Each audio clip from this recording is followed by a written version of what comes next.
Ballon d'Or জিততে চলেছেন Brazilian তারকা রাফিনহা।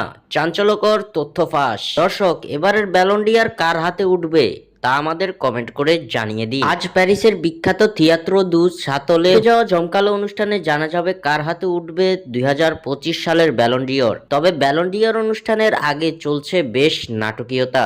গতবারের মতো এবারও ব্যালন ডিওর মঞ্চে যাবে না রিয়াল মাদ্রিদ। রিয়াল মাদ্রিদ ছাড়াও এবার এই অনুষ্ঠানে যেতে অস্বীকৃতি জানিয়েছে পিএসজি। ফরাসি গণমাধ্যমের খবর অনুযায়ী জানা গেছে, আজ অনুষ্ঠিত হতে যাওয়া ব্যালন ডিওর প্রোগ্রামে পিএসজির কোনো সদস্য উপস্থিত থাকবে না, যার ফলে এবার বার্সেলোনার স্প্যানিশ তারকা লামিন ইয়ামালের হাতে ব্যালন ডিওর পুরস্কার ওঠার সম্ভাবনা রয়েছে বেশ জোরালোভাবে। স্প্যানিশ সহ বিভিন্ন সংবাদ মাধ্যমগুলো দাবি করছে পরিবারের প্রায় 20 সদস্য নিয়ে ব্যালন ডিওর অনুষ্ঠানে যাবেন লামিন ইয়ামাল। এছাড়াও সকলের পরনে থাকবে একটি বিশেষ পোশাক। তবে এর মাঝেও রয়েছে নাটকীয়তা। ফরাসি তারকা ওসমান দেমবেলে ও স্প্যানিশ তারকা লামিন ইয়ামালকে পেছনে ফেলে ব্যালন ডিওর জিততে চলেছেন ব্রাজিলিয়ান তারকা রাফিনহা। ব্যালন ডিওরের একটি তালিকা ইতিমধ্যে বেশ ভাইরাল হয়েছে সামাজিক যোগাযোগ মাধ্যমে। যে তালিকাতে দেখা যাচ্ছে শীর্ষে আছেন ব্রাজিলিয়ান রাফিনহা, যেখানে রাফিনহার পয়েন্ট 800।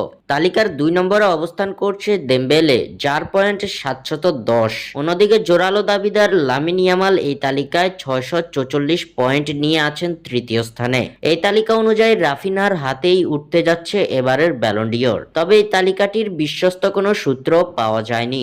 স্বাক্ষর থেকে সাদবিন ইসলাম।